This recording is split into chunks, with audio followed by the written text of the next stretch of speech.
చూస్తున్నాం కదా. యోసేపు అరణ్యంలో తన తండ్రి యొక్క మందని వేపేవాడు కదండి. మీరు ఆదికాండంలో చదవండి, యోసేపు చరిత్ర మీకు కనబడుతుంది.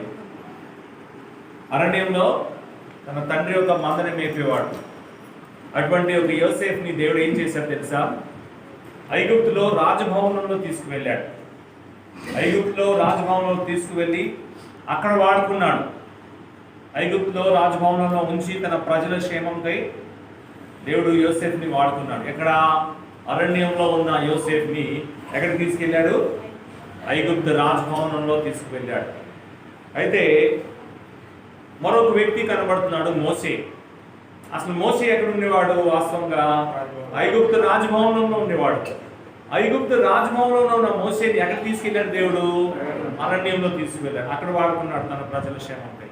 దేవుడు ఎలా వాడుకుంటాడు తన ప్రజల్ని మనము ఊహించలేము కదండి. ఇంకో విషయం జ్ఞాపకం చేస్తాను. తన భక్తుడైన యోనా మనకు అందరికీ తెలుసు కదా. యోనా గురించి దేవుడు ఏం చేశాడు తెలుసా? ఒక చేప నోరుని తెరిచాడు కదండి. యోనాకి పాఠం చెప్పడానికి, యోనాని సరిచేయడానికి, యోనాని తిరిగి మళ్ళీ దేవుడు తన సేవలో వాడుకోవడానికి యోనా గురించి దేవుడు ఒక చేప నోరుని ఏం చేశాడు? తెరిచాడు. మరొక భక్తుడు కనబడుతున్నాడు, దానియేలు. దానియేలు నిజాయితీని నిరూపించడానికి, దానియేలు నిర్దోషిని నిరూపించడానికి దేవుడు సింహాల నోరుని మూయించాడు. రెండు కష్టమైన పనే. చేప నోరు తెరవాలన్న కష్టమైన పని, సింహాల ఒక నోరు మూయాలన్న కష్టమైన పని దేవుడు చేస్తున్నాడనే విషయాన్ని మనం జ్ఞాపకం చేసుకోవాలి ప్రియులారా కదండి.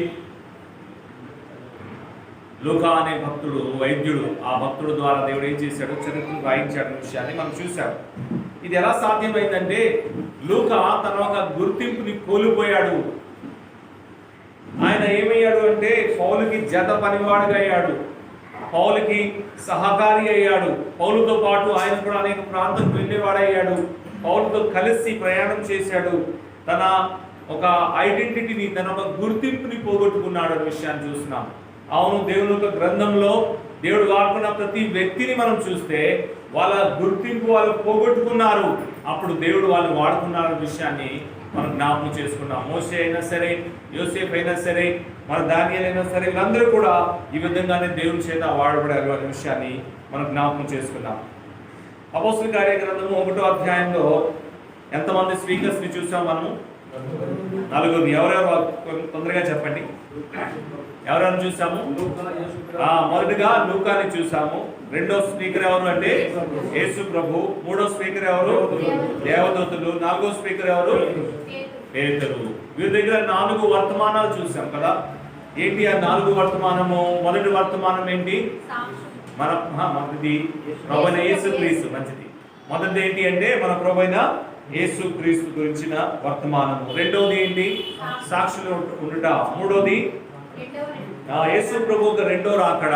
4వది పరిచర్య. ఇది కూడా ఒకటితో ఒకటి ఎలాగా జతపడి ఉందో ఆ విషయాన్ని కూడా మనం చూసాం. సరే, ఇప్పుడు కొంత మనం మొదటి వర్తమానంలోకి రావడానికి ప్రయత్నిస్తాం. మళ్ళీ అపోస్తలుల కార్యగ్రంథము 1వ అధ్యాయము 1వ వాక్యాన్ని చదువుకుందాం. Acts chapter 1:1.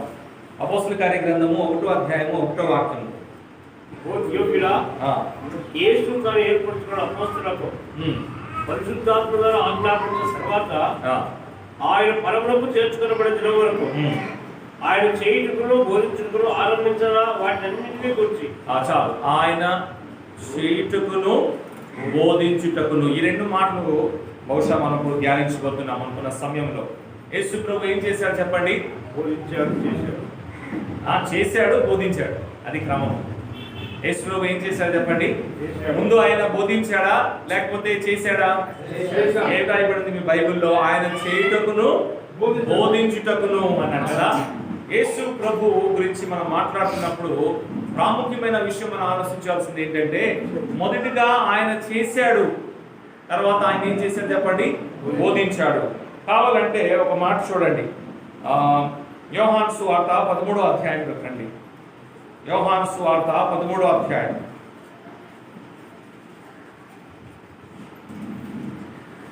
యోహాను సువార్త 13వ అధ్యాయం. 10 మాటలు ఇక్కడ చదువుతాం చూడండి. 4వ వాక్యం. యోహాను సువార్త 13వ అధ్యాయం 4వ వాక్యం. భోజన పంక్తిలో నుండి లేచి లేచి తలపై వస్త్రము అవతల పెట్టివేసి ఆ ఒక తువాలు తీసుకొని నడుములకు కట్టుకున్నాడు. 5వ వాక్యం కూడా. అంతలో పల్లెంలో నీళ్లు పోసి శిష్యుల పాదములు కడుగుటకును తాను కట్టుకుని తువాలతో తుడుచుకును మొదలు పెట్టాను. 12వ వాక్యం. వారి పాదములు కడిగి తన పై వస్త్రం వేసుకున్న తర్వాత వారి పాదములు కడిగి పై వస్త్రం వేసుకున్న తర్వాత ఆయన ఏమంటున్నాడు చూడండి. ఆయన మరలా కూర్చుండి, నేను మీకు చేసిన పని మీకు తెలిసినదా? బోధకుడనియు ప్రభువునియు మీరు నన్ను పిలుస్తున్నారు. నేను బోధకుడును ప్రభువును గనుక మీరు ఇట్లు పిలుచుట న్యాయమే. కాబట్టి ప్రభువును బోధకుడైన నేను మీ పాదములు కడిగినలా మీరును ఒకరి పాదములను ఒకరు కడుగవలసినది. 15వ వాక్యం కూడా చదువుతాం. నేను మీకు చేసిన ప్రకారం మీరును చేయాలని మీకు మాదిరిగా ఇలా చేసాను. ముందు ఆయన శిష్యులు పాదాలు కడిగాడా లేదా? దాని తర్వాత ఏమన్నాడు? మీరు కూడా ఇలాగ చేయాలన్నాడు. అంటే ముందు చేసి చూపెట్టాడు, తర్వాత ఆయన ఆజ్ఞాపిస్తున్నాడు కదండి. రొట్టె విరిచే విషయంలో కూడా కదా, మనం ప్రతి ఆదివారం బహుశా జ్ఞాపకం చేసుకుంటున్నామేమో. మొట్టమొదటిసారి రొట్టె ఎవరు విరిచాడు అంటే ప్రభువైన యేసుక్రీస్తే. ఆయన భోజనం పంక్తుల నుంచి లేచి ఒక రొట్టె తీసుకుని ఆయన ఏం చేశాడు చెప్పండి? అది విరిచి శిష్యులకి ఇచ్చాడు. తర్వాత రసపాత్ర కూడా ఆయన తీసుకొని ఆశీర్వదించి శిష్యులకి ఇచ్చాడు కదా. తర్వాత ఆయన ఏం చెప్పాడు? నన్ను జ్ఞాపకం చేసుకోవడానికి ఇలాగా చేయుడి. ఆయన ముందు చేసి తర్వాత ఆయన ఏం చేస్తున్నాడు చెప్పండి? నేర్పిస్తున్నాడు. అందుకే యేసు ప్రభు బోధనలో అంత ప్రభావం ఉంది, అంత శక్తి ఉంది. ఎందుకు మనం కూడా బోధిస్తున్నాం కానీ మన బోధలో కానీ మనం చెప్పే విషయంలో కానీ అంత ప్రభావం ఎందుకు ఉండలేకపోతుంది అంటే మనం కేవలం బోధిస్తున్నాం కానీ చేయట్లేదు.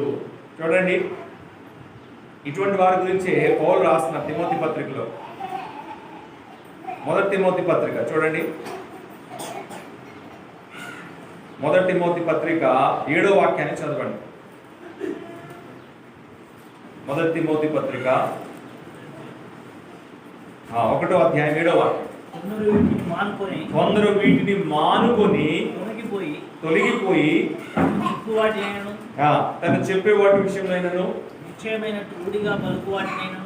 రూఢిగా పలికే విషయంలోనైనను గ్రహింపకపోయినను ధర్మశాస్త్ర ఉపదేశిస్తున్నారు కానీ ఏ విషయం అయితే బోధిస్తున్నారో దాని గురించి వాళ్ళకి అవగాహన లేదు కదా. కాబట్టి మనం అలా ఉండకూడదు. యేసు ప్రభు ఒక మాదిరిని లూకా ఇక్కడ మనకు జ్ఞాపకం చేస్తున్నాడు. కాబట్టి మొదటి వర్తమానం ఏంటంటే యేసు ప్రభు. ఆయన ఎలాగైతే జీవించాడో, ఆయన ఎలాగైతే చేసి చూపెట్టాడో, ఆయన చేసిన తర్వాత ఎలాగైతే ఆయన నేర్పించాడో ఆ క్రమంలో మనం కూడా ఉండాలి. అప్పుడే మన సేవ ఫలిస్తుంది. అప్పుడే మన జీవితంలో మనం చెప్పే మాటకి విలువ ఉంటుంది. పిల్లరా, యేసు ప్రభు చేసిన కార్యాలను కూడా ఒకసారి జ్ఞాపకం చేసుకుంటాం. చూడండి, మొదటిగా లూకా సువార్తలో 24వ అధ్యాయంలో చూడండి, యేసు ప్రభు గురించి ఒక మంచి సాక్ష్యం రాయబడి ఉంది, ఆయన చేసిన కార్యముల గురించి. లూకా సువార్త 24వ అధ్యాయము 19వ వాక్యం. ఆయన అవి ఏమని వారు అడిగినప్పుడు వారు నజరేయుడైన యేసుని గురించిన సంగతులే ఆయన దేవుని ఎదుటను ప్రజలందరి ఎదుటను క్రియలోను వాక్యములోను శక్తిగల ప్రవక్త అయ్యను కదా. ఆయన క్రియల్లో శక్తి ఉంది, ఆయన వాక్యంలో శక్తి ఉంది అనే విషయాన్ని గమనిస్తాం కదండి. ఆయన క్రియల్లో శక్తి, ఆయన వాక్యంలో శక్తి. చూడండి, ఆయన క్రియల గురించి మార్కు సువార్తలో ఒక మాట రాయబడినది. మార్కు సువార్త 2వ అధ్యాయంలో చూడండి. మార్కు సువార్త 2వ అధ్యాయం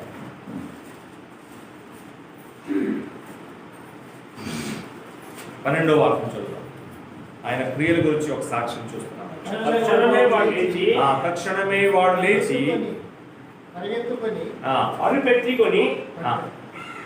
పరుపెత్తుకొని నడిచిపోయిన కనుక వారందరూ విశ్రాంతి ఉంది. మనం ఇలాంటి కార్యము ఎన్నడూ చూడలేదు. మనము ఇలాంటి కార్యములు ఎన్నడూ చూడలేదని చెప్పుకుంటూ దేవుడు కదా. యేసు ప్రభు కార్యం ఇలాంటి కార్యం అంటే ఎప్పుడు ఎవరు ఎన్నడూ చేయలేని కార్యము. ఇది ఆయన కార్యము గురించి సాక్షి. ఎటువంటి కార్యం అంట? ఆయన చేసిన కార్యం సామాన్యమైన కార్యం కాదు. ఎప్పుడు ఎన్నడూ ఎవరు చేయలేని కార్యమును ఆయన చేశాడు అనే విషయాన్ని చూస్తున్నాం. యోహాను సువార్త 7వ అధ్యాయం చూడండి. లేకపోతే యోహాను సువార్త 7వ అధ్యాయం ఆయన మాటల గురించి సాక్షి చూద్దాం. 45వ వాక్యాన్ని చదువుతాం, లేకపోతే 46 చదువుతాం. ఇప్పుడు మనం క్రియల గురించి సాక్ష్యం చూసాం కదా, ఇప్పుడు ఆయన మాటల గురించి సాక్ష్యం. యోహాను సువార్త 7వ అధ్యాయము 46వ వాక్యం.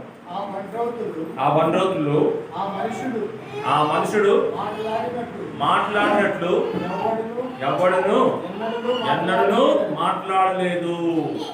కాబట్టి ఆయన క్రియల గురించి సాక్ష్యం ఇచ్చినప్పుడు ఏం చూసాము? ఆయన చేసిన పని ఎవరును ఎన్నడూ చేయలేని పనులు కనబడుతున్నాయి.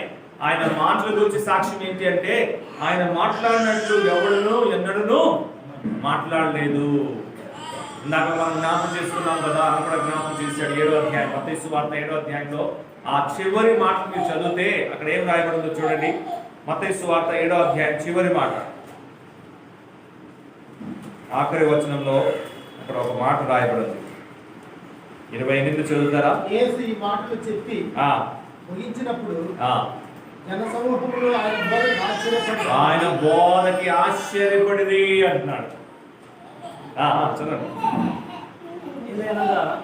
ఆయన వారి శాస్త్రుడు వలె కాక అధికారముతో ఆయన మాట్లాడుతున్నాడు కదండి. కాబట్టి యేసు ప్రభు గురించి మనం ధ్యానించినప్పుడు, ఆయన గురించి మనం మాట్లాడుతున్నప్పుడు మనం నేర్చుకున్న పాఠం ఆయన దగ్గర నుంచి ఏంటి అంటే ఆయన చేసేవాడుగా కనబడుతున్నాడు. ఆయన ముందు ఆయన చేసి చూపించాడు. ఆయన చేసి చూపెట్టిన తర్వాత ఆయన నేర్పించాడు. మనము కూడా మన జీవితంలో అంతే. మనం ముందు చేయాలి, చేసిన తర్వాత అప్పుడు మనం ఏం చేయాలి? బోధించాలి. ఒక మాట జ్ఞాపకం చేస్తాను, ఇది సరిపోతుంది మనకి. నేల మీద ముందు యేసు ప్రభు నడిచాడా, పేతురు నడిచాడా? చెప్పండి, ఎవరు నడిచాడు ముందు కదా? నేల మీద ముందు యేసు ప్రభు నడుచుకొని వచ్చాడా, పేతురు నడుచుకొని వచ్చాడా? యేసు ప్రభు అందరికీ తెలుసు కదా. ఆయన నడుచుకొని వచ్చాడు. ఆయనతో నేను నడవగలను, నేల మీద నడవచ్చు ఆయన చూపించాడు కదా. తర్వాత పేతురు అన్నాడు, ప్రభు నేను కూడా నడుస్తానంటే రా అన్నాడు కదా. ఆయన నడిచి చూపించాడు, నడవగలము నేల మీద కదండి. అర్థమవుతుందా? ఈ సందర్భం వచ్చింది కాబట్టి మీకు జ్ఞాపకం చేస్తున్నాను. ఆ మాట మనము మత్తయి సువార్తలో చదువుతున్నాం కదా, 14వ అధ్యాయంలో. ఒకసారి చూద్దాం. మత్తయి సువార్త 14వ అధ్యాయం. ఆ సంఘటన దగ్గరికి వచ్చి ఒక మాట మీకు జ్ఞాపకం చేసుకుని దాటిపోవాలనుకుంటున్నాం. 14వ అధ్యాయంలో 22వ వాక్యం నుంచి మనం కిందకి చదివితే చాలా అమూల్యమైన సత్యాలు ఉన్నాయి. కానీ ఒకసారి 22వ వాక్యం చదువుదాం. వెంటనే ఆ జనసమూహమును తాను కప్పివేయినంతలో తన శిష్యులు దోణి ఎక్కి తనకంటే ముందుగా అతనికి వెళ్ళగలని ఆయన వారిని బలవంతము చేసెను అనే మాట పట్టుకోవాలి మీరు. ఈ భాగంకి వచ్చాం కాబట్టి ఈ మాట జ్ఞాపకం చేస్తాను అంతే. యేసు ప్రభు అక్కడ పరిచయం చేశాడు, అనేకులకి ఆయన ఆహారం పెట్టాడు, దానికన్నా ముందు అనేకులు ఆయన స్వస్థపరిచాడు, వాక్యాన్ని ఆయన బోధించాడు. ఇంకా చాలా పరిచర్య ఉంది. శిష్యులు ఇంకా కొంత స్థలంకి వెళ్ళాలి, అక్కడ కూడా సిద్ధపరచాలి. పరిచర్యలో భాగముగా ఇప్పుడు ప్రభు ఏం చేస్తాడంటే శిష్యుల్ని ముందుగా పంపిస్తున్నాడు. అయితే ఎలా పంపించాడు చూడండి. అక్కడ ఏ మాట రాయబడింది? బలవంతము చేసేను. ఎవరైనా సేవలో వస్తే మీరు నిశ్చయించవలసింది ఏంటంటే ప్రభువు నన్ను సేవలో పిలిచాడా లేదా, ప్రభువు నన్ను బలవంతము చేశాడా లేదా కదా. ప్రభు ఏం ఎలా పంపించేవాళ్ళు? బలవంతము చేసి పంపించాడు. ప్రభు నన్ను బలవంతము చేసి సేవ, ప్రభు నన్ను ఒప్పింపు చేయాలి. నిన్ను నేను సేవకి రమ్మని పిలుస్తున్నాను, సేవకై నిన్ను నియమించాను అని ప్రభువు నా హృదయంలో ఆ భారాన్ని కలిగించాలి, నన్ను ఒత్తిడి చేయాలి. పౌలు ఏమంటున్నాడు? క్రీస్తు ప్రేమ నన్ను బలవంతం చేస్తుంది. ఆయన బలవంతం చేయాలని, మనుషుడు కాదు. చాలాసార్లు సంఘ పెద్దలు బలవంతం చేస్తూ ఉంటారు, స్థానిక సంఘంలో ఉన్న పెద్దలు బలవంతం చేస్తూ ఉంటారు, చాలాసార్లు కుటుంబీకులు బలవంతం చేస్తూ ఉంటారు, చాలా మంది మనకి నచ్చిన వాళ్ళు, మన వాక్యం ద్వారా విని మేలు పొందిన వాళ్ళు మన బలవంతం చేస్తూ ఉంటారు, సేవకు వచ్చేయండి కదండి. ఎవరు బలవంతం చేయాలి చెప్పండి? క్రీస్తు బలవంతం చేసి పంపించారు. సరే, ఆ మాట మంచిది కాబట్టి చెప్పాను. సరే, ఇప్పుడు చూడండి ఏమైంది. అక్కడ తుఫాన్ వచ్చినప్పుడు ఆ శిష్యులందరూ కూడా భయపడిపోయారు కదండి. చూడండి 24వ వాక్యం నుంచి చదువుతామా? 24వ వాక్యం మత్తయి సువార్త. తనకి దూరముగా ఉండగా గాలి ఎదురైనందున అలల వలన కొట్టబడుచుండెను. గాలి ఎదురుగా ఉంది, అలలు పడుతుంది. అయితే యేసు ప్రభు ఆ నీటి మీద ఆయన నడుచుకొని వచ్చుచున్నాడనే విషయాన్ని మనం చూస్తున్నాం. చూడండి 26వ వాక్యం. ఆయన సముద్రం మీద నడుచుట శిష్యులు చూసి తొందరపడి భూతమని చెప్పుకొని భయము చేత కేకలు వేసిరి. ఆయన సముద్రం మీద నడుచుకొని వస్తున్నాడు. ఎందుకు ఈ భాగాన్ని ఇక్కడ తీసుకొచ్చాడు అంటే ఒక మాట జ్ఞాపకం చేసుకోవడానికి. ఏ అలలకైతే శిష్యులు భయపడుతున్నారో, ఏ అలలైతే ఆ నావుని కొట్టి వాళ్ళని ఆందోళన చెందుతుందో, ఆ అలలు ఎక్కడున్నాయి చెప్పండి? యేసు ప్రభు పాదాల క్రింద ఉన్నాయి కదండి. ఎప్పుడు మనం జ్ఞాపకం చేసుకోవాల్సింది ఈ విషయం. ఏ విషయం అయితే మనకి భయపెడుతుందో, ఏ ఒక విషయం ద్వారా మనము కలవరపడుతున్నామో అది ఎక్కడున్నాయో తెలుసా? యేసు ప్రభు పాదాల క్రింద ఉన్నాయి. యేసు ప్రభు అవన్నింటినీ జయించి ఉన్నాడు. ఆ విషయాన్ని జ్ఞాపకం చేయాలి. ఇదే నీరు యేసు ప్రభుని ఏం చేయలేకపోతున్నాయి. అదే ఎదురు గాలిలో యేసు ప్రభు హాయిగా నడుచుకొని వస్తున్నాడు. ఆ నీరు యేసు ప్రభు పాదాల క్రింద కనపడుతున్నాయి. శిష్యులు చూస్తున్నారు యేసు ప్రభుని. అందుకే పేతురు అన్నాడు, ప్రభా నేను కూడా వస్తాను, నాకు అనుమతి ఇవ్వంటే. నేను నడిచాను కదా, నువ్వు కూడా.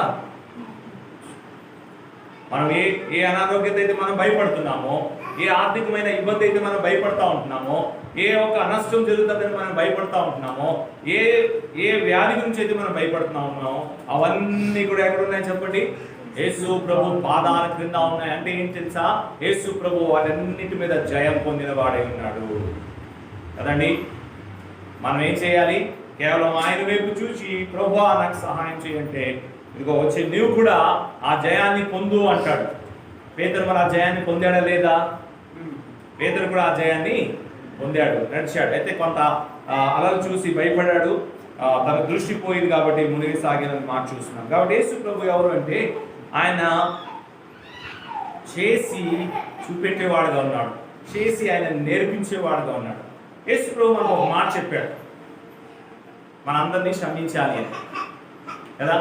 యేసు ప్రభు ఎవరైనా క్షమించాడని చెప్పండి? క్షమించారు కదా. ఏ ఒక్క మాట కూడా యేసు ప్రభు తను చేయకుండా మనకి చెప్పమని ఉంటే మనము ఏం చేస్తాం? మన ఎలాంటి వాళ్ళు తెలుసా? మన స్వభావము మన ప్రభుని అడుగుతాం. ప్రభు నన్ను క్షమించమంటున్నావు కదా, నువ్వు ఎవరైనా క్షమించావా అని అనేవాళ్ళు కదా. పేతురు ఒకవేళ యేసు ప్రభు పేతురు కానీ అక్కడ ఉన్న వ్యక్తులు కానీ పాదాలు కడగకుండా మీరు ఒకరు పాదాలు కడగాలంటే ప్రభు నువ్వు కడిగా ఎవరి పాదాలైనా అని అడిగారు కదా. అలాంటి వాళ్ళే మనందరూ కూడా అంతే కదా.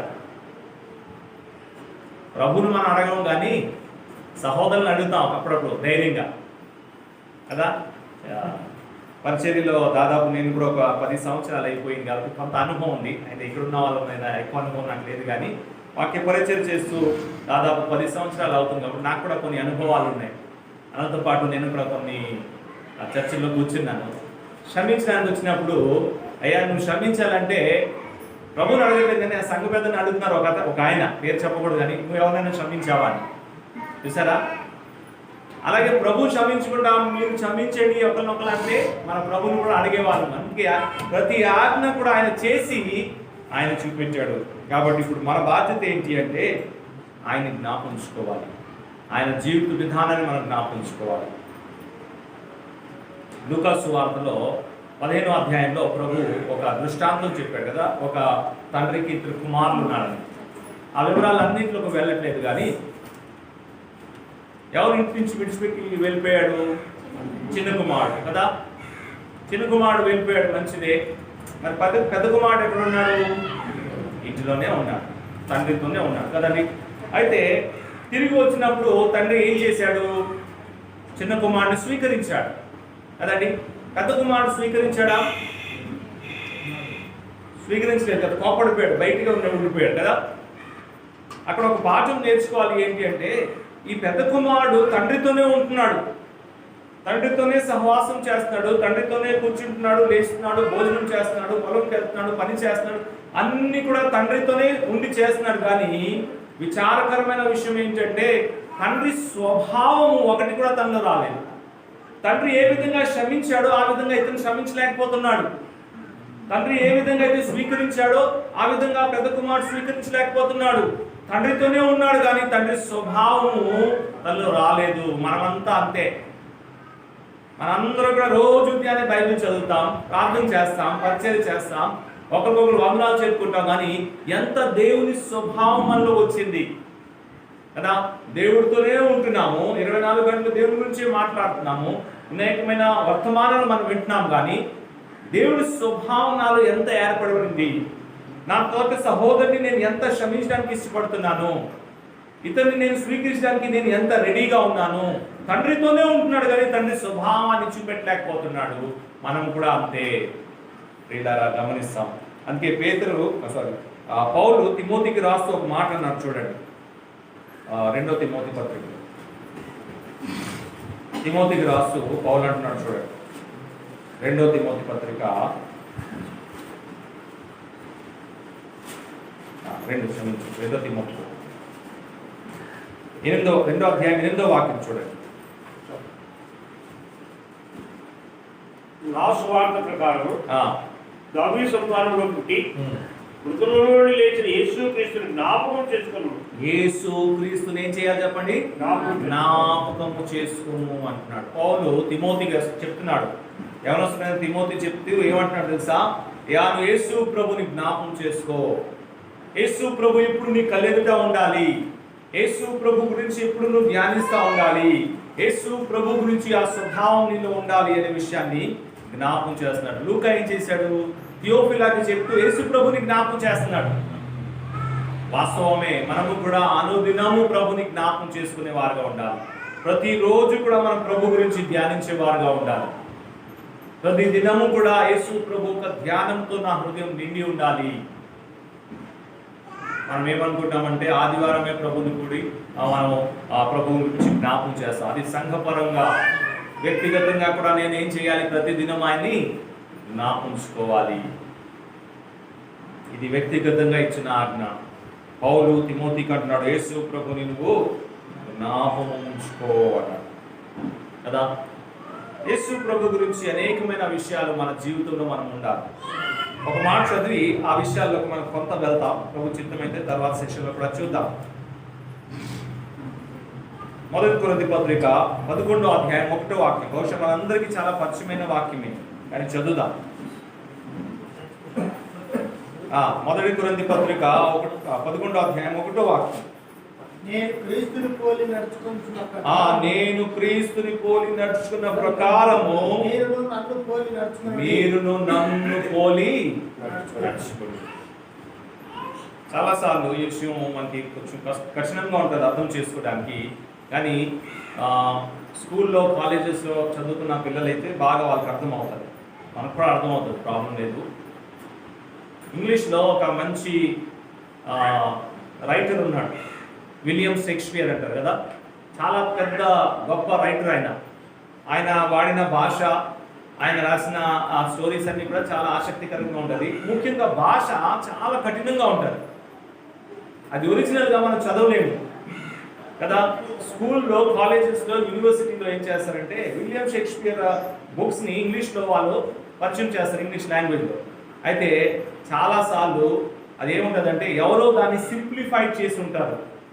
అదే స్టోరీ ఉంటుంది, అంత భావం అంతా కూడా అదే. ఆ లాంగ్వేజ్ని కొంచెం మార్చి మనం చదివి అర్థం చేసుకున్నట్లు సింప్లిఫైడ్ వర్షన్లో ఉంటుంది. ఇక్కడ పౌలు ఏమన్నాడు తెలుసా? యేసు ప్రభు ఒక మాదిరి ఒకవేళ కష్టంగా ఉంటే, నీకు అర్థం అవ్వకపోతే, పౌలు అంటున్నాడు అసలు నన్ను చూసి నా వల్ల నడవడం చాలు. ఎందుకు నా వల్ల నడవని చెప్తున్నాడు అంటే, నేను క్రీస్తును పోలి నడుస్తున్నాను. ఒక సింప్లిఫైడ్ వర్షన్ అయిపోయాడు. యేసు ప్రభుకి యేసు ప్రభు ఎలా జీవించాడో పౌలు కూడా అలాగే జీవించాడు. అయితే యేసు ప్రభు జీవిత విధానం మనకు కొంచెం కష్టంగా అనిపిస్తే, అర్థం అవ్వకపోతే మరొక మాదిరి పౌలు చెప్తున్నాడు. అయ్యా కనీసం నా వల్ల మీరు చదివితే చాలు, నా వల్ల మీరు నడిస్తే చాలు అన్నాడు కదా. కాబట్టి మన ఉద్దేశం ఏంటంటే మనం యేసు ప్రభుని పోలి మరి ఆ విధంగా నడుచుకుంటున్నామా? సరే, పౌలు ఒక ప్రశ్న అడుగుతాం. ఓ పౌలా, నేను యేసు క్రీస్తుని పోలి నడుస్తున్నానని నువ్వు అంత ధైర్యంగా చెప్తున్నావే, నిజంగా నువ్వు నడిచావా అని ఒకసారి పౌలుని అడిగితే జవాబు ఎలా ఉంటుంది అనుకుంటున్నారు? చెప్పండి, ఏం చెప్పట్లేదు. పౌలు ఏమన్నాడు చెప్పండి? నేను క్రీస్తుని పోలి నడుచుకుంటున్నాను అన్నాడు కదా. ఎంత ధైర్యము! అయితే పౌలా, నిజంగా నువ్వు క్రీస్తుని పోలి నడుచుకుంటున్నావా, ఏది రుజువు ఏది అని మన పౌల్ని ఒకవేళ ప్రశ్నిస్తే పౌలు ఇచ్చే జవాబు ఎలా ఉంటుందని మీరు అనుకుంటున్నారు? అయ్యా అడుగుతాను. సరే, అడుగుతాం పౌల్ని. పౌలు ఉన్నాడు కదా మన దగ్గర, పౌల్ని అడుగుతాం. యేసు ప్రభు చాలా విషయాలు ఉన్నాయి యేసు ప్రభు గురించి మాట్లాడడానికి. కొన్ని విషయాలు మనకు తెలిసిన విషయాలు మాట్లాడతాం. ముందు యేసు ప్రభు చాలా ప్రార్థనాపరుడు. ఆయన ఉదయాన్నే లేచి ఆయన ప్రార్థన చేసేవాడు, ఆయన మధ్యాహ్నం ప్రార్థన చేసేవాడు, ఆయన రాత్రి ప్రార్థన చేసేవాడు, అసలు రాత్రి అంతా ప్రార్థనలో గడిపేవాడు కదా. యేసు ప్రభు ఎవరు చెప్పండి? ప్రార్థనాపరుడు, చాలా ప్రార్థన చేసే ఒక వ్యక్తిగా ఉన్నాడు. మరి పౌలు పత్రికలు చూస్తే మీ గురించి మానగా ప్రార్థన చేస్తున్నాను అన్నాడు కదా. అనేక సంఘాల గురించి ఎంత ప్రార్థన చేశాడో మనకు తెలుసు. కొలసీ గురించి ఆయన ప్రార్థన కనబడుతుంది, ఫిలిప్పీలకై ఆయన ప్రార్థన కనబడుతుంది, తెస్సలోనికై ఆయన ప్రార్థన కనబడుతుంది, తిమోతిని కూడా ప్రార్థనలో జ్ఞాపకం చేస్తున్నాడు. అనేకుల గురించి ప్రార్థన చేసేవాడుగా పౌలు కనబడుతున్నాడు. ఇది క్రీస్తు మాదిరి కాదా?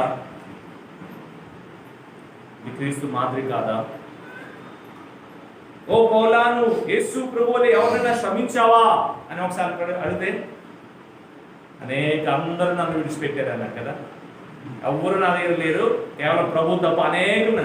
తర్వాత ఒక చోట అంటున్నాడు, ప్రభు వాళ్ళు క్షమించి ఈ లెక్క వాళ్ళు అడగకుండా ఉంటే మంచిది అన్నాడు.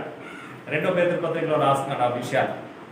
అనేకులు క్షమించాడు పౌలు కదా. మరి అది క్రీస్తు మాదిరి కాదా? యేసు ప్రభు వలె ఒక ప్రాంతం నుంచి ఇంకో ప్రాంతంకి ఆయన వెళ్ళి సువార్తను ప్రకటించాడు. ఆసియా ఖండంలో వచ్చాడు, ఆఫ్రికాలో వచ్చాడు, ఐరోపాలో వచ్చాడు. అనేక మందికి ఆయన కలిసి వ్యక్తిగతంగా సువార్త చెప్పాడు, బహిరంగంగా సువార్త చెప్పాడు. యేసు ప్రభు వలె ఆయన ప్రతి దినము ఆయన ప్రయాణంలో ఉన్నాడు. అది క్రీస్తు మాదిరి కాదా? క్రీస్తు మాదిరి కాదా కదండి. అనేకుల్ని ఆయన చేర్చుకున్నాడు. మనకు తెలుసు, తెలుగులో కూడా మార్కే కదా. మార్కు ఏం చేశాడు? మొదటి దండయాత్రలో, తర్వాత వెళ్ళిపోయాడు తిరిగి కదా. అతన్ని కూడా ఏం చేశాడు చెప్పండి? చేర్చుకున్నాడు కదా. తిమోతిని పక్కన పెట్టుకున్నాడు, మార్కును పక్కన పెట్టుకున్నాడు, లూకాని పక్కన పెట్టుకున్నాడు. వీళ్ళందరినీ తయారు చేశాడు. యేసు ప్రభు వలె పౌలు జీవితంలో కూడా 12 మందిని ఖచ్చితంగా మనం తయారు చేసిన వాళ్ళని చూడగలము. అపోలో కనబడుతున్నాడు, మార్క్ కనబడుతున్నాడు, తీతు కనబడుతున్నాడు, లూకా కనబడుతున్నాడు కదండి, సిల్వానస్ కనబడుతున్నాడు, ఇంకా అనేకులు ఉన్నారు. మరి వాళ్ళందరూ పౌరు టీంలో ఉన్నారు కదా. వాళ్ళందరికీ తరబిది చేసి నేను లేకపోయినా సరే సేవ కొనసాగి తయారు చేశాడా లేదా? మరి క్రీస్తు మాదిరి కాదా? క్రీస్తు మాదిరి కాదా అది కదండి. యేసు ప్రభు ఆయన బోధించాడు. యేసు ప్రభు బోధననే ఆయన ఆధారం చేసుకొని అనేకమైన సంగతులు రాసి సంఘానికి అందించాడు. అది క్రీస్తు మాదిరి కాదా? ఇప్పుడు మన జీవితాన్ని మనం చూస్తే ఏ ఒక్క కోణంలో నుంచి అయినా సరే నాలో యేసు క్రీస్తు మాదిరి కనబడుతుందా? ఇప్పుడు ప్రశ్న నాకు వచ్చేసింది, మనందరికీ కదండి. మరి క్రీస్తు మాదిరి నాలో ఏదైనా కనబడుతుందా? ఏ ఒక్క కోణం నుంచి నన్ను చూసినా సరే అది కనీసం ఇదొకటైనా సరే నాలో ఉందని చెప్పడానికి ఏదైనా ఉందా? యేసు ప్రభు వలె పౌలు వలె నేను ప్రార్థన చేసేవాడుగా ఉన్నానా? యేసు ప్రభు వలె పౌలు వలె ఇతరులు నేను క్షమించేవాడుగా ఉన్నానా? యేసు ప్రభు వలె పౌలు వలె అనేక ప్రాంతాన్ని దర్శించి అక్కడ ఉన్న ప్రజలకు సువార్త చెప్పే విధంగా, లేకపోతే సంఘానికి సహాయం చేసేవాడుగా నేను ఉన్నానా? అసలు ఏ విధంగా నేను యేసు ప్రభులా కనబడుతున్నాను? ఏ విధంగా యేసు ప్రభు ఒక స్వారూప్యం నాలో ఉంది, ఏ విధంగా నేను యేసు ప్రభుని పోలి నడుచుకున్నాను, ఏదైనా నాలో ఉందా అని మనం పరీక్షించుకోవాలి. యేసు ప్రభు ఏమన్నాడు చెప్పండి? ఆయన స్వయంగా ఆయన నోట ఆయనే అన్నాడు. ఏమన్నాడు? నేను మీకు, పేతురు మాట వద్దు, ఇక్కడ పేతురు మాట తర్వాత ప్రస్తావిస్తాం. పేతురులో రాసిన ఏమన్నాడు పేతురు? ఆయన మనకు ఒక మాదిరి ఇచ్చిపోయిందని పేతురు రాస్తున్నాడు. వాస్తవమే. కానీ పేతురు కన్నా ముందు స్వయంగా యేసు ప్రభు నోటు నుంచి వచ్చిన మాట, నేను మీకు మాదిరి ఇచ్చాను కదా. పేతురు మాట మనం వినము కదా, ప్రభు మాట అయినా వింటామా?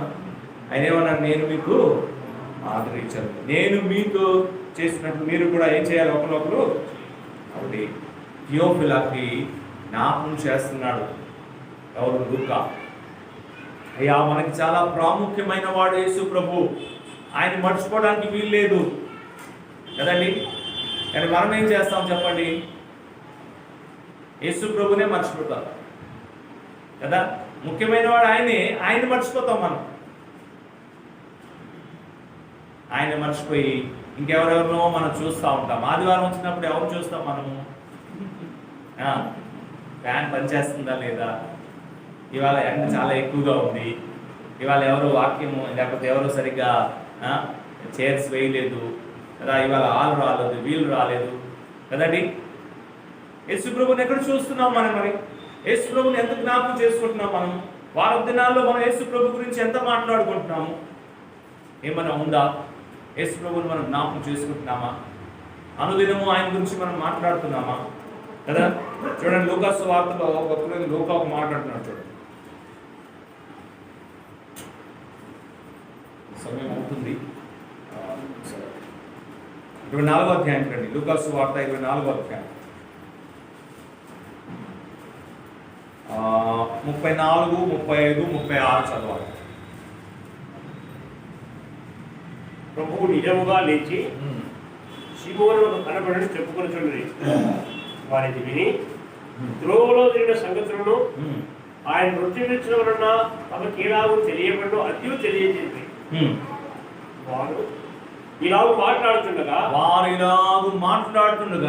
ఆయన వారి మధ్యన నిలిచి. చాలా అది కావాలి మనకి. ఏం మాట్లాడుతున్నారు? యేసు ప్రభు గురించి మాట్లాడుతున్నారు. యేసు ప్రభు ఒక పునరుద్ధానం గురించి మాట్లాడుతున్నాడు కదండి. వాళ్ళు కూడి వచ్చి మాట్లాడుతున్నారు ఆ విషయాన్ని. మనం 33వ వాక్యంలో చూడండి, ఆ మాట కూడి రావడం అనే మాట కూడా ఉంది. కావాలంటే 33వ వాక్యం. ఆ గడియలోనే వారు లేచి యెరూషలేములో తిరిగి వెళ్ళగా 11 శిష్యులలో వారితో కూడా ఉన్న వాళ్ళు కూడి వచ్చి అని మాట చూస్తారు. కూడి వచ్చారు. యేసు ప్రభు ఒక పునరుత్థానం గురించి మాట్లాడుతున్నారు. ఆయన నిజముగా తిరిగి లేచాడని మాట్లాడుతున్నారు. అప్పుడు ఏం జరిగింది చెప్పండి? యేసు ప్రభు వాళ్ళ మధ్య నుంచి మీకు సమాధానం కలుగును గాక అన్నారు. ఆదివారం మనం కూడి వచ్చి యేసు ప్రభు గురించి మాట్లాడుతూ ఉంటే, ఆయన మరణం గురించి, ఆయన పునరుత్థానం గురించి, ఆయన శక్తి, సామర్థ్యము, ఔన్నత్యము, ఆయన మహిమ గురించి మనం ఒకరితో ఒకరు మాట్లాడుకుంటూ ఉంటే ఆయన మన మధ్యలో నిల్చుంటాడు. అప్పుడు ఆయన మన మధ్యలో ఉంటాడు. అర్థమైందండి? మనం జ్ఞాపకం చేసుకోవట్లేదు యేసు ప్రభుని కదా. ఆయన వారి మధ్యలో నుంచి ఏమంటున్నారు? మీకు సమాధానము కలుగును. చాలా ఆశ్చర్యకరమైన విషయం. యేసు ప్రభు గురించి మనం ఎంత ధ్యానించినా తక్కువే. నేను నా వాక్య ధ్యానంలో ఎక్కువ సువార్తలే చదువుతూ ఉంటాను. ఇతర పుస్తకాలు కూడా చదువుతాను, కానీ నాకు ఎక్కువ సువార్తలో ఇంకా చాలా నేర్చుకోవాలని చాలా ఆసక్తి ఉంది. అందుకే ఎక్కడైనా ఎక్కువ సువార్త నుంచి మాట్లాడుతూ ఉంటాను. ఈ సందర్భం చూస్తే ఇంకా నాకు యేసు ప్రభు శక్తి, ఆయన సహనం రెండు అర్థమవుతుంది. ఇక్కడ ఉన్న సంగతి మీరు తర్వాత చదివితే మీరందరికీ తెలిసిందే. వీరందరూ కూడా ద్వారము ఏం చేశారు? మూసుకొని వాళ్ళు ఒక గదిలో కూర్చున్నారు, అంతే కదా. మీరు తర్వాత మత్తయి సువార్తలో మాట చదవచ్చు, యోహానులో కూడా ఆ మాట ఉంటుంది. చెప్పండి, ఉందా? అవునా కాదా? లేకపోతే రిఫరెన్స్ కావాలా? యోహాను సువార్త రండి, రాసేసుకుంటే మంచిది, మీరు బలపడతారు. యోహాను సువార్త 20వ అధ్యాయం. యోహాను సువార్త 20వ అధ్యాయం 19వ వాక్యం. మనుషులు యూదులకు భయపడి ఆ, తాము కూడి ఉన్న ఇంటి తలుపులు మూసుకుని ఇంటి తలుపులు ఎలా ఉన్నాయి చెప్పండి? ఉండగా మూసుకునిగా యేసు వచ్చి మధ్య నిలిచి యేసు వచ్చి మధ్యను నిలిచి తలుపు తీ అవసరం ఉందా? తలుపు ఎలా ఉంది చెప్పండి? మూసుకునే ఉంది. ఆయన నేరుగా లోపలికి వచ్చేసాడు కదా, తలుపు అలాగే ఉంది. ఆయన వచ్చి ఎంత శక్తి చెప్పండి? అర్థమవుతుందా? యేసు ప్రభు శక్తి అంతా ఇక్కడ అర్థమవుతుందా? ఇదే సమయంలో సహనం కూడా చెప్తాను, వినండి. తలుపు ఎంత మూసి ఉన్నప్పుడే ఆయన నేరుగా ఆ రూమ్లోకి ఆయన వచ్చేసాడు. ఇంత శక్తి ఉన్న ప్రభు తలుపు మూయబడినప్పుడే ఆయన నేరుగా లోపం రాగలడు. అంత శక్తి ఉన్న ప్రభు ప్రకటన గ్రంథము 3వ అధ్యాయం 20వ వాక్యంలో అంటున్నాడు, ఇదిగో నేను తలుపు నిండా నించుని తలుపు తడుతున్నాడు. అవసరం ఏముంది? ఆయన నేరుగా లోపల రావచ్చు. అర్థమవుతుందా? అక్కడ సహనము అర్థమైందా? ఇక్కడ తలుపు ఏముంది? మూసున్నప్పుడే లోపలికి వచ్చేసాడు కదా ప్రభు. మరి అక్కడ ఎందుకు వెయిట్ చేస్తున్నాడు? అక్కడ ఎందుకు తలుపు తడుతున్నాడు? సహనము. మన స్వేచ్ఛగా ఆయన స్వీకరించి, ఆయన నేరుగా రావచ్చు, కానీ మన స్వేచ్ఛగా ఆయన్ని స్వీకరించాలని కదండి. జక్కయ్య ఇంట్లో నేరుగా ఆయన వెళ్ళిపోవచ్చు, కానీ జక్కయ్య ఏమన్నాడు? ఇదిగో దిగిరా, నేను ఇంట్లో బస చేయాలి. నేరుగా ఆయన వెళ్ళిపోవచ్చు, కానీ ఏం చేశాడు? జక్కయ్యని అడిగాడు, నేను ఇంటికి రావచ్చా అని. అవును అన్నాడు జక్కయ్య. వెంటనే ఆనందంతో స్వీకరించాడు కదా. ఆయనకి ఎంత శక్తి ఉంది, అంత సహనం కూడా ఉంది కదండి. మరి మనం ఈ గుణగణాలు చూపెట్టగలుగుతున్నామా యేసు ప్రభు గురించి? చాలా విషయాలు ఉన్నాయి. మనము ప్రభు చిత్తమైతే దీన్ని ఇంకా కంటిన్యూ చేస్తాం. అయితే మనం నేర్చుకున్న మొదటి పాఠము ఇంకా కొనసాగుతుంది. యేసు ప్రభు గురించి విషయాలు. యేసు ప్రభువుని మనం జ్ఞాపించుకోవాలి. ఆయన గురించి ఎక్కువ మనం తెలుసుకోవాలి. ఆయన గురించి ఎక్కువ మనం నేర్చుకోవాలి. ఆయన గురించి ఎక్కువ మనం ఏం చేయాలి చెప్పండి? మాట్లాడాలి. శిష్యులకున్న ఒకే ఒక మంచి గుణాలు కొన్ని సందర్భంలో కనబడతాయి కదండి. చూడండి, మార్కు సువార్త 5వ అధ్యాయం. కనీసం ఈ యొక్క గుణగణమైనా మనలో ఉంటే చాలా మంచిది. 4వ అధ్యాయం, క్షమించండి, మార్కు సువార్త 4వ అధ్యాయం.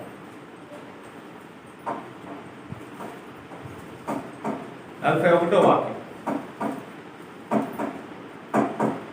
మిక్కిలి భయపడి ఈయన ఎవరో గాలియు సముద్రంలో ఈయనకు లోబడుచున్నామని ఒకరితో ఒకరు చెప్పుకుంటున్నారంట. ఒకరితో ఒకరు మాట్లాడుకుంటున్నారు, ఈయన ఎవరో అని. మనం కలిసినప్పుడు యేసు ప్రభు గురించి ఒకరితో ఒకరు మనం మాట్లాడుకుంటున్నామా? యేసు ప్రభు గురించి చెప్పడానికి ఏదైనా నూతనమైన అంశం మన దగ్గర ఉంటుందా? మన సంఘ మీటింగ్లో మనం కలిసినప్పుడు, మన సహోదరులతో ఎప్పుడైనా గృహ దర్శనంలో మనం కలిసినప్పుడు యేసు ప్రభు గురించి ఏదైనా నూతనమైన ప్రత్యేకత మనం మాట్లాడుతున్నామా? ఏమంటున్నారు వీళ్ళు? ఒకరితో ఒకరు మాట్లాడుతున్నారు. ఏమని మాట్లాడుతున్నారు? ఈయన ఎవరో, గాలియు తుఫానియు ఈయన లోబడుతున్నాయి, ఈయన ఎవరో అని వాళ్ళు మాట్లాడుతున్నారు. యేసు ప్రభుని జ్ఞాపించుకోవాలి. ఆయన గురించి మనం ఇంకా తెలుసుకోవాలి. ఆయన వలె మనము జీవించాలి. ఆయన పోలి మనం నడుచుకోవాలి. ఆయనలాగా మనం కూడా ప్రార్థన చేసేవారుగా ఉండాలి. ఆయనలాగా మనం కూడా వాక్యాన్ని చదివేవారుగా ఉండాలి. ఆయన వలె మనం కూడా సువార్తని ప్రకటించేవారుగా ఉండాలి. ఆయన వలె మనము కూడా ఇతరుల్ని క్షమించేవారుగా ఉండాలి. ఆయన వలె మనం కూడా ఇతరుల్ని ప్రేమించేవారుగా ఉండాలి. అనేకమైన విషయాలు మనకు ఉన్నాయి. థియోఫిలాకి లూకా జ్ఞాపకం చేస్తున్నాడు. మనము కూడా జ్ఞాపకం. ఇవాళ శుక్రవారం, రేపు శనివారం, ఎల్లుండి ఆదివారం మనం ప్రభుని జ్ఞాపకం చేసుకోవడానికి వచ్చినప్పుడు ప్రభుతో నిండిన తలంపులతో మనం రావాలి. అనుదినము మనం ప్రభుని జ్ఞాపకం చేసుకోవాలి. మొదటి వర్తమానము మన ప్రభువైన యేసు క్రీస్తే. ఇంకా ఈ వర్తమానం ఇంకా కొన్ని విషయాలు మనం నేర్చుకుని ముందుకు సాగుతాము. ఈ మాటల ద్వారా ప్రభు మనందరినీ దీవించుకుంటాం.